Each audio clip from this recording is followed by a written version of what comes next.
तो 7 साथी में पहला विपत्ति का साथी कौन है? कौन है? ज्ञान। दूसरा विनम्रता। विद्या विनय। नम्र स्वभाव का व्यक्ति विपत्ति से पार पा जाता है। आहा भैया, हम किसी और की नहीं अपनी बात बताते हैं। हमको एक सज्जन ने समझाया, गुरुजी बहुत से लोग तुम्हारे पीछे लगे, कई वीडियो बनाते रहते, कोई कभी कोई। तो गुरुजी आप एक परिचय देना प्रारंभ करो। बहुत पुरानी बात है, 5-6 साल की। हमने कहा क्या? बोले आप उनकी तरफ देखो ही मत, मौन हो जाओ। और उसका परिणाम ये है आज कि हम उस दिन के बाद आज तक किसी भी विरोधी के खिलाफ बोले नहीं। उसका परिणाम ये है कि वो अपने आप में ही लड़ मर करके स्वाहा हो गए। अपने राम जी ज्यों के त्यों जिंदाबाद है। इसको कहते विनयता। और ये हनुमान जी में कूट कूट करके भरी है। राम जी कहते हैं, हनुमान जी महाराज आप लंका गए, लंका में रावण की लंका में आपने आग लगा दी, जानकी जी का पता ले आए। हनुमान जी कहते हैं नहीं, सो सब तव प्रताप रघुराई, और सो सब तव प्रताप रघुराई। श्री हनुमान जी महाराज कहते हैं, हे राम जी सरकार, ये हमारी कोई महिमा नहीं है, ये तो आपकी कृपा का प्रताप है कि हम लंका जा पाए और आपके काम आ पाए। बोलो श्री हनुमान जी महाराज की। उसका परिणाम क्या है? उसका परिणाम यह है कि अब हनुमान जी देखो, गांव में राम जी का मंदिर मिले या ना मिले, इस विनयता का परिणाम यह है, राम मंदिर हो या ना हो पर गांव में हनुमान मंदिर जरूर होगा। तो ये दूसरा साथी है विनय। विनय का मतलब विनम्र। घर में मान लो तुम्हारी घरवाली बहुत गुस्सा स्वभाव की है तो तुम हाथ जोड़ के रहो, या पति तेज स्वभाव का है तो पत्नी हाथ जोड़ कर रहे। एक बार एक कथा में एक नई बहू जिसका नाम था मुन्नी बाई आई। गुरुजी हम बड़े परेशान हैं। महात्मा जी बोले क्या हुआ? गुरुजी भागवत कथा सुनकर जाते हैं तो हमारी सासू माँ प्रवचन सुनाती है, आ गई पुजारन, बड़ी पुजारनी बनी, बाबाओं के चक्कर में डोलती रहती दिन भर, काम धाम कुछ करती नहीं, बड़ी आलसी है। महाराज फिर मेरा भी मुंह खुल जाता है, मैं भी फिर बुरी सुना देती हूँ महाराज, रोज लड़ाई हो जाती है। महात्मा बोले एक उपाय है। क्या? कल तुम बढ़िया पानी लेकर आना, जल, गंगा जल, हम एक मंत्र बना करके देंगे, कभी लड़ाई नहीं होगी। जय हो महाराज। महात्मा जी ने एक बोतल में जल भरा, थोड़ा मीठा मीठा शक्कर वक्कर डाली, थोड़ा केसर वेसर डाला, गंगा जल भर करके बढ़िया घोंट घाट करके बोतल में भरा, और महात्मा जी ने मुंह तक लगाए, फूंक फांक करके बोतल का ढक्कन बंद कर दिया। ले बिटिया घर जाना, ये बोतल का पानी लेना, जैसे ही तेरी सासू माँ गाली बकबे, सोई कुछ बोलने के पहले 2 ढक्कन मुंह में रख लेना। याद रहे, गले से नीचे नहीं जाना चाहिए, मुंह से बाहर नहीं आना चाहिए। ये इसका प्रोटोकॉल है, नियम।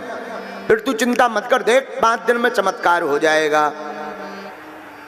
बिचारी भोली भाली बहू वो बोतल का पानी लेकर के घर गई, सासू माँ ने प्रवचन सुनाया, आ गई पुजारनी। अरे ओ पुजारनी, बड़ी पुजारन बनी फिरती, साधुओं के चक्कर में डोलती फिरती, ये वो, ये कुछ बोलने ही वाली थी, तब तक महात्मा जी का जल याद आ गया।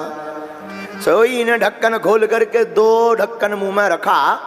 अब गाली तो ऐसे भी खूब आ रही, लेकिन नियम था गले के नीचे नहीं उतारना, मुंह से बाहर नहीं डालना। सासू माँ को लगता है ये आज प्रवचन से सुधर कर आई है। तो 1 दिन 2 दिन देखा, तीसरे दिन सासू माँ ने धीरे से सिर पर हाथ रख के बोला, बेटा ये बता, ये बाबा जी कौन है जो बढ़िया कथा सुना रहे हैं? बहू बोली, मतलब माँ जी, लगता है इन महात्मा जी के अंदर चमत्कार बहुत है। जब 7वें दिन कथा हो गई, महात्मा जी जाने लगे तो बहू बोली, महाराज आप तो जा रहे हैं, लेकिन ये पानी खत्म हो जाएगा तो फिर लड़ाई होगी। महात्मा जी बोले घर में नल आता है? बोले हाँ। बोले उससे डाल लिया करो, स्वाद के हिसाब से शक्कर वक्कर डाल लिया करो, उपयोग करो। बोले बेटा जल महत्वपूर्ण नहीं है, मुंह बंद होना बहुत महत्वपूर्ण है। विनम्रता जीवन में बड़े बड़े संकटों को दूर कर देती है। विपत्ति के तीसरा साथी कौन है?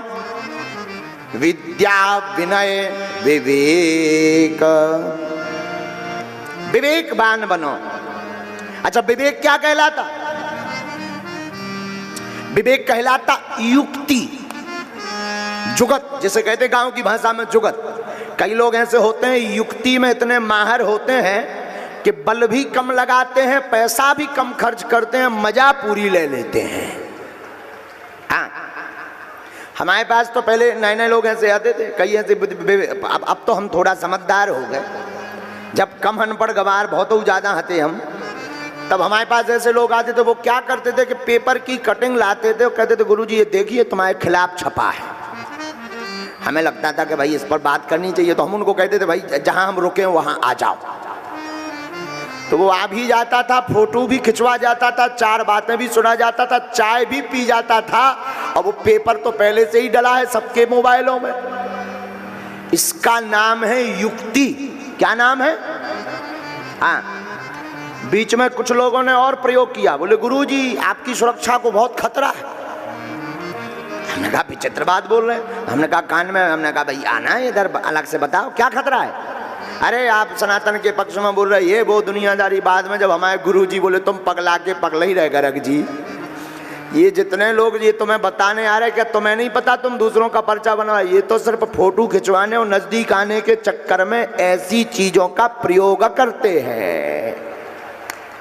इसको क्या कहते हैं? विवेक। हाँ, अब हम भी समझदार हो गए पंडित जी।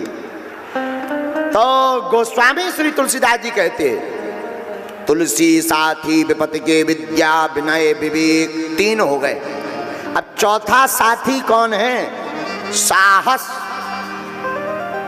साहस, साहसी वीर व्यक्ति जिसके अंदर साहस होता है वो विपत्ति को तोड़ मरोड़ करके रख देता है। बोलो सीताराम।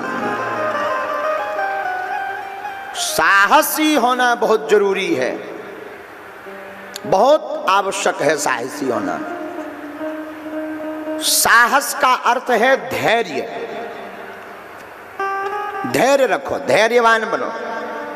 जैसे हनुमान जी लंका गए, रावण के यहां जब हनुमान जी लंका जाते हैं तो रावण कहता कि बंदर की पूंछ में आग लगा दो।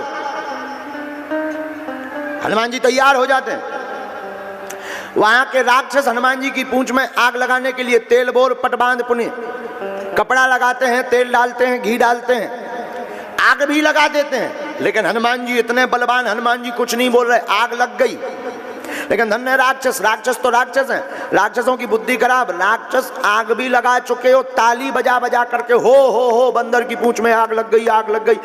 बाजही ढोल दे ही सब तारी। हनुमान जी इतने बलवान कि हनुमान जी रोक नहीं सकते। हो कर रहे, एक एक मुक्का में तो हनुमान जी पाताल में गाड़ देने। तो लेकिन हनुमान जी जानते थे कि अगर अभी बोलेंगे तो मैटर बिगड़ जाएगा। हनुमान जी जब बोले तो उलट पलट लंका सब जारी। इसका मतलब है साहसी। जो धैर्यवान व्यक्ति होता है, धैर्यता को जो परिचय देता है, वो व्यक्ति प्रत्येक परिस्थिति को मोड़ करके नीचे रख देता है। इसलिए अपनी जिंदगी में समय का, ठीक समय का इंतजार करो। अभी हम अपने जज्जी जी को बता रहे थे कि तुम चिंता मत करो। बोले महाराज जी हमारा समय एक टाइम ऐसा भी था। हमने कहा चिंता मत करो, समय सबका आता है, अपना भी समय आएगा तो बताया जाएगा। समय सबका आता है, धैर्य रखो।